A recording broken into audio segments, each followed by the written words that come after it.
bersiaga hadapi kemungkinan banjir.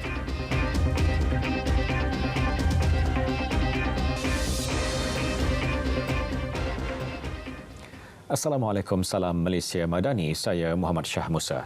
Semua penduduk terutama yang berada di kawasan berisiko banjir digesa mengambil langkah pencegahan sewajarnya. Timbalan Perdana Menteri Datuk Seri Dr. Mak Zahid Hamidi berkata ia susulan amaran hujan lebat berterusan tahap bahaya dijangka berlaku di beberapa daerah di Terengganu sehingga esok.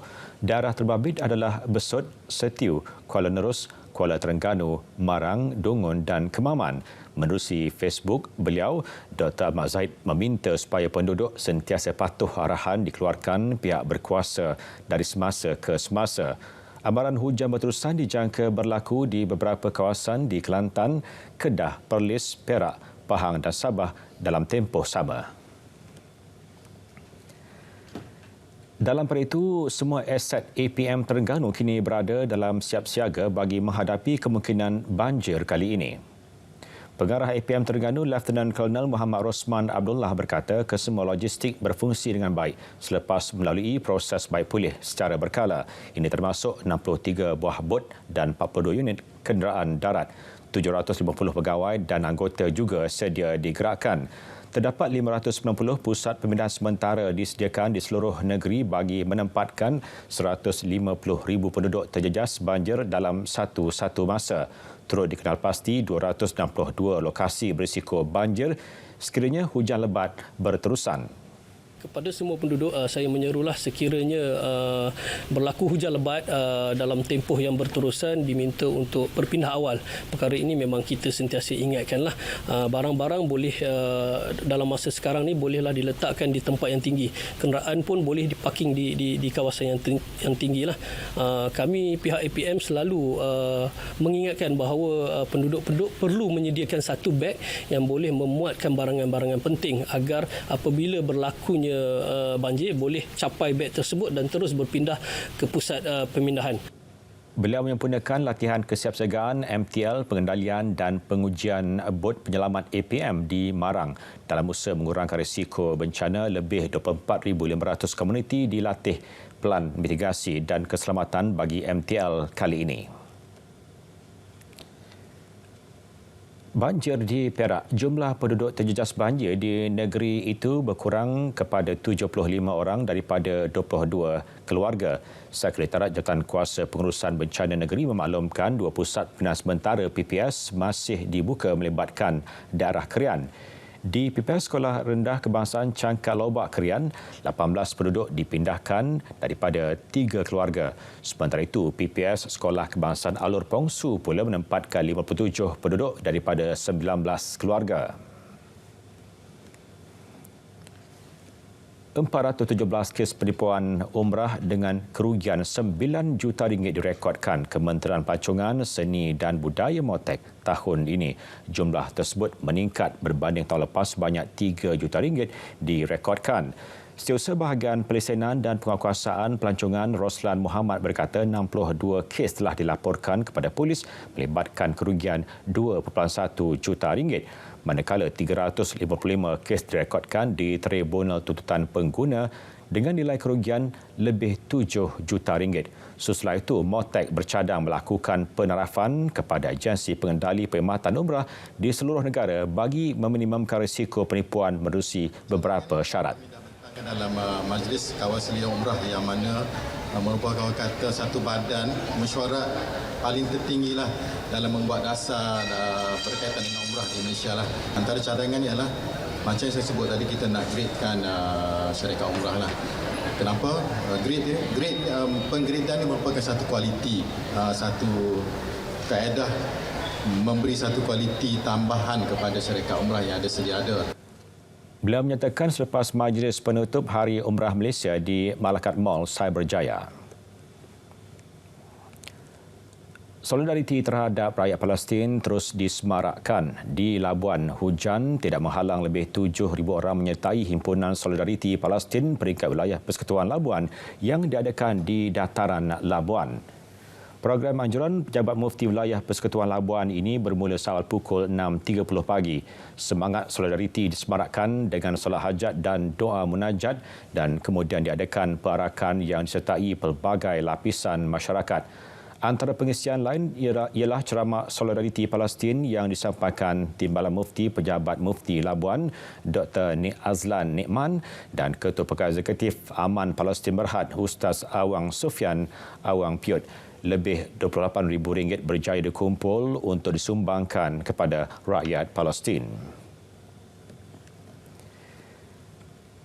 Di Johor Bahru pula, kira-kira 5,000 umat Islam membanjiri Masjid Sultan Iskandar Bandar Dato' On bagi menzahirkan sokongan terhadap rakyat Palestin. Menteri Besar Johor Dato' On Hafiz Ghazi menyatakan kehadiran orang ramai dalam majlis bacaan Yasin, Tahlil dan Solat Hajat Bangsa Johor membuktikan masyarakat memberikan sokongan tidak berbelah bagi kepada Palestin.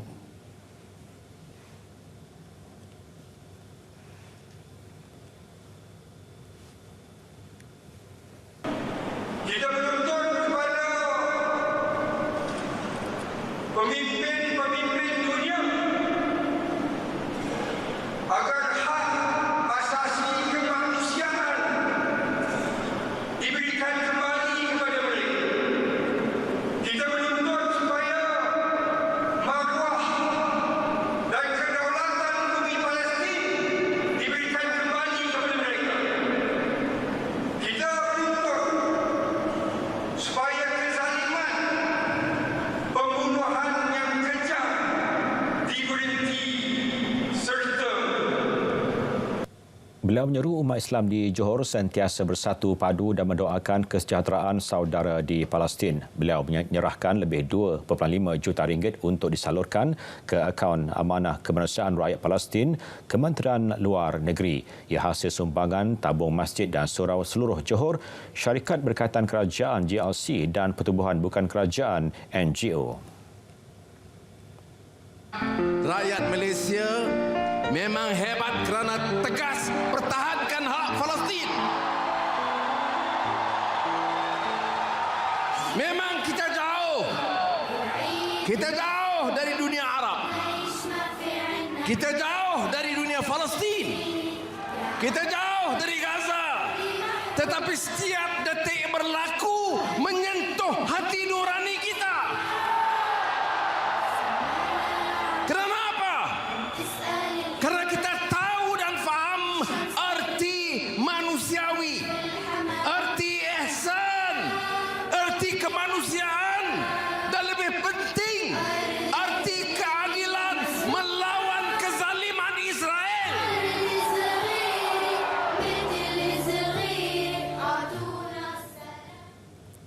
Mesyuarat Kerjasama Ekonomi Asia Pasifik APEC 2023 melabuhkan tirainya semalam. Kehadiran delegasi Malaysia yang diketuai Perdana Menteri Datuk Seri Anwar Ibrahim ternyata membuahkan hasil bukan sahaja dari segi perdagangan dan pelaburan, malah turut lantang memperjuangkan isu hak asasi manusia.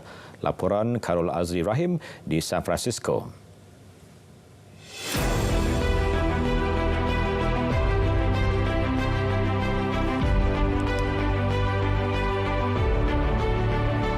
Tidak dinafikan pentas APEC menjadi medan menzahirkan keresahan dunia berhubung tindakan ganas rejim Zionis.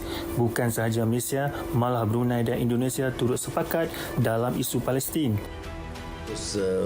We had the opportunity to express. I mean, after this international conference, the important aspects that we are able to articulate our position, engage privately, and discuss intimately some of these issues.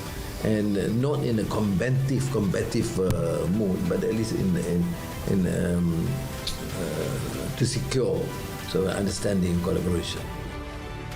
Pun begitu, objektif APEC terhadap isu perdagangan dan perniagaan tetap menjadi keutamaan.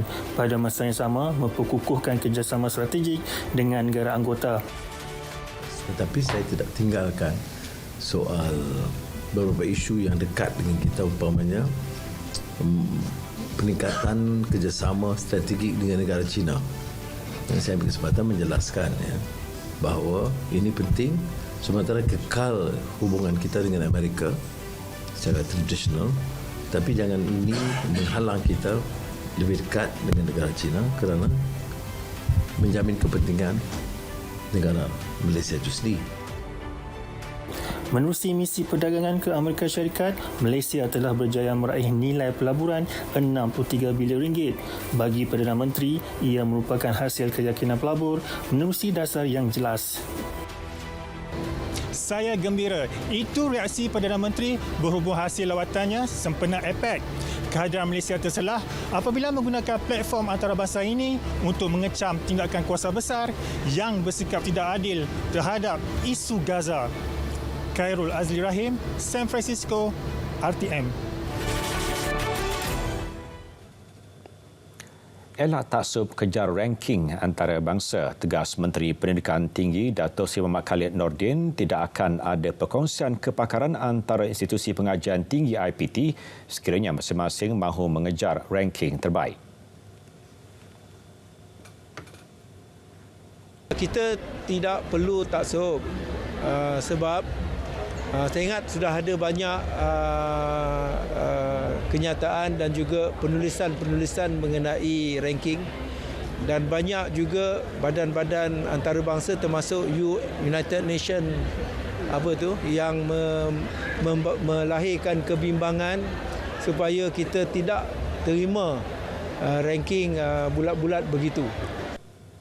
Bila bercakap dalam sidang media sambutan ulang tahun ke-40 Hospital University Sains Malaysia Kubang Kerian di Kota Baru, setiap IPT diwujudkan dengan tujuan dan matlamat berbeza dan ia tidak boleh diukur secara umum.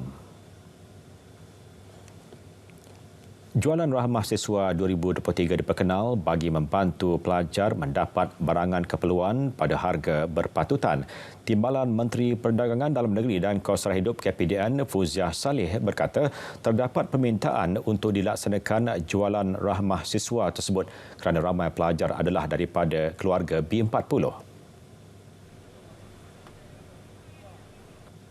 Tapi yang ini memang daripada KPDN yang memang kita extend dan kita panjangkan jualan rahmah ini kepada siswa.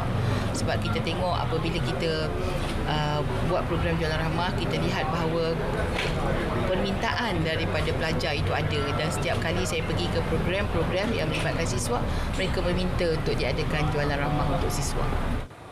Beliau memberitahu selepas program jualan rahmah siswa dan advokasi pengguna peringkat Institut Pengajian Tinggi IPT di Institut Kemahiran Belia Negara IKBN di Jitra, Kedah.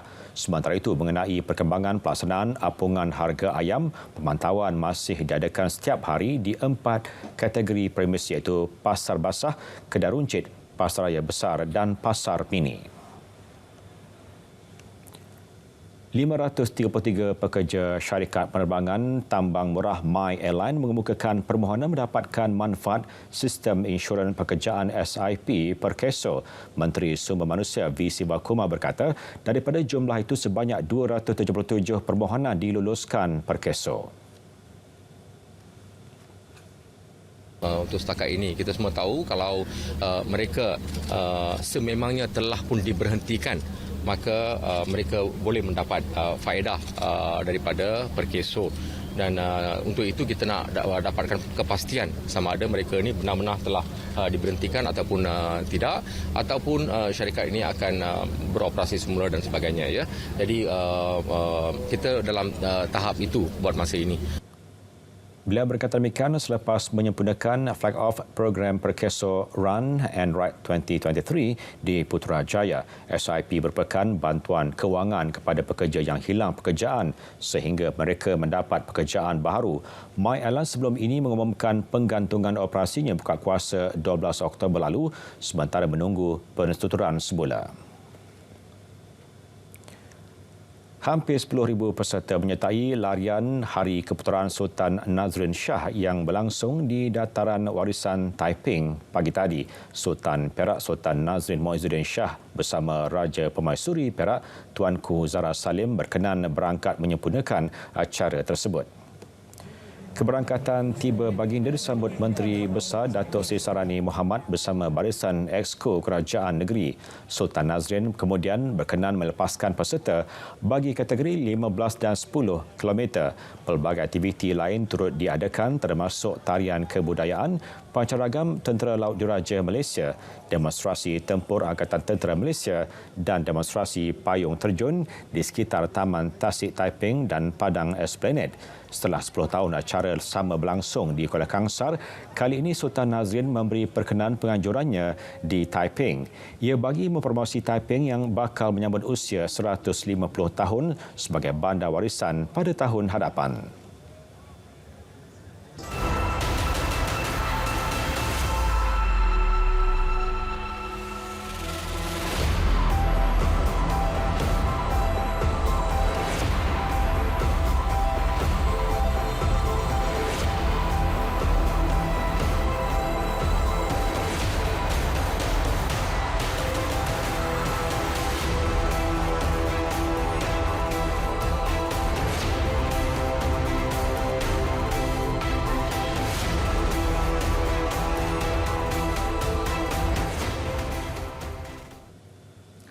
Kempen hari kedua PRK ke Maman, hujan sejak awal pagi tidak menghalang calon Barisan Nasional Jeneral Besar Tan Sri Raja Muhammad Afandi Muhammad Noor bertemu pengundi. Berbekalkan semangat kental, Tan Sri Raja Muhammad Afandi meluangkan masa berjalan sepanjang pantai Kuala Kertih. Beliau mengunjungi setiap lokasi yang menjadi tumpuan termasuk kedai makan untuk menyantuni pengundi. Sebelum itu, Tan Sri Raja Muhammad Afandi meluangkan masa menyantuni peneroka di Felda Kertih 5 dan Kertih 6 sebelum bertemu penduduk Pekan Kertih.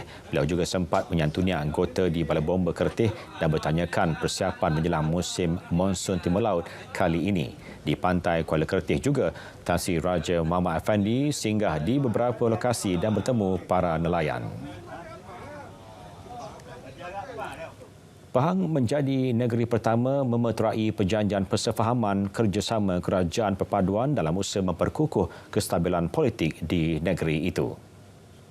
Pengerusi BN Pahang, Dato' Sri Wan Rosdi Wan Ismail berkata ia memantapkan lagi komitmen Barisan Nasional BN dan Pakatan Harapan PH serta melancarkan urusan pentadbiran kerajaan negeri sekaligus menjadi sumber rujukan masa hadapan.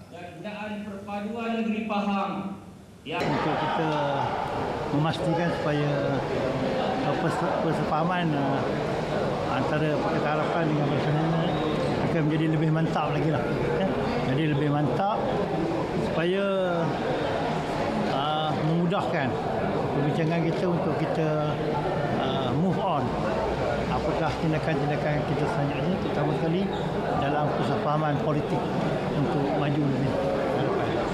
Sebelum perjanjian dimeterai, kita telah bincang beberapa kali di antara Pakatan Harapan dengan Barisan Nasional, di mana antaranya ialah daripada segi pelantikan, PBT dan sebagainya, kita akan mengadakan perbincangan dan adalah di atas perundingan bersama. Beliau menyatakan pada majlis menandatangani perjanjian persefahaman kerjasama dengan Menteri Besar Selangor Datuk Seri Amiruddin Syari di Genting Highlands. Secara asasnya, kenapa MOU sudah pasti kita refer bagaimana kerjasama di pusat yang hasilkan sebuah kerajaan yang stabil dan kita juga mahukan kestabilan itu dapat diwujudkan di negeri Pahang. Membentuk graduan berintegriti tinggi penting bagi mengelakkan gejala rasuah. Sultan Kedah Al-Aminul Karim Sultan Salahuddin Sultan Badri Shah bertitah jatuh bangun sesebuah organisasi atau individu bergantung kepada integriti yang dimiliki. Integriti adalah nilai asas yang khusus dihayati oleh setiap individu. Integriti tidak hanya bermaksud tidak melakukan perkara yang salah, tetapi juga bermaksud berlaku jujur, adil dan bertanggungjawab dalam semua tindakan yang dilakukan. Ini adalah nilai-nilai yang harus diamalkan dan dihayati dalam setiap aspek kehidupan kita. Isu berkaitan values dan integriti adalah penting kepada konteks pembangunan negara. Baginda turut bertitah para graduan boleh menerajui program-program anti rasuah untuk membantu sesebuah organisasi terutamanya dalam konteks tadbir urus yang baik. Jabatan Penyiaran komited menambah baik bentuk promosi bagi menarik lebih banyak pengiklan. Ketua Pengarah Penyiaran Datuk Suhaimi Sulaiman berkata perkara itu mampu dicapai dengan merancang pelbagai program dan rancangan baharu bagi tahun 2024. Jabatan Penyiaran bersedia bekerjasama dengan rakan strategik yang ingin membina jenama menerusi kandungan di televisyen, radio dan digital.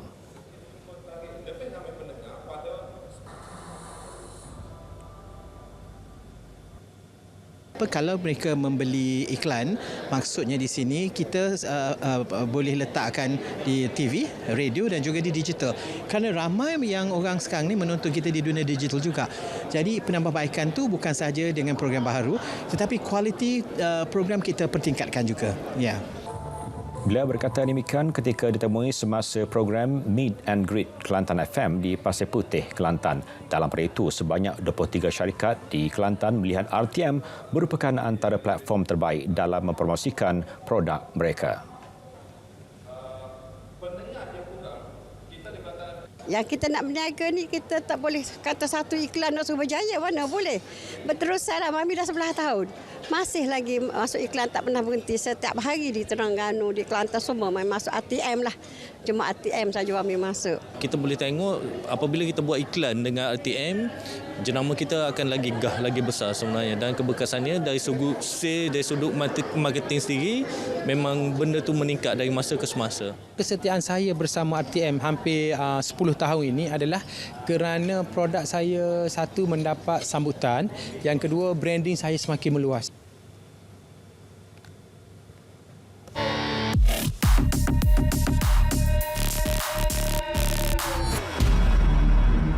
Sebab kes ini sangat besar. Kalau sekiranya seandainya perkara ini berlaku, dia akan menyebabkan bidang kuasa Mahkamah Syariah itu akan sebahagian besar akan terapun. Lagi hantaran tular mendakwa Undang-Undang Jenayah Syariah di negara ini terancam dikesan. Dakwaan dibuat pemimpin gabungan Parti Pembangkang. Ia meneruskan kesinambungan dakwaan yang terlebih dahulu dicanang sayap pemuda parti. Dakwa mereka, musuh Islam telah berjaya di Selangor dan gerakan terancam dilaksana bagi melenyapkan terus Undang-Undang Syariah negara ini. Berselindung di sebalik slogan memperjuangkan agama, kumpulan parti politik terbabit cuba menghasut orang ramai untuk turut serta himpunan jalanan. Semakan pasukan Biar Betul mendapati tuduhan merupakan fitnah. Ini kerana ia adalah kuasa mutlak sultan atau raja. Pada masa sama, kerajaan perpaduan tentunya mempertahan kesucian Islam dan undang-undang syariah. Henti mainkan isu 3R, jangan cetus kegusaran awam. Tindakan tegas menanti si kaki fitnah. Jika anda terima bahan fitnah atau disyaki tidak betul, segera lapor ke SKMM. Biar betul, tak pasti, jangan kongsi.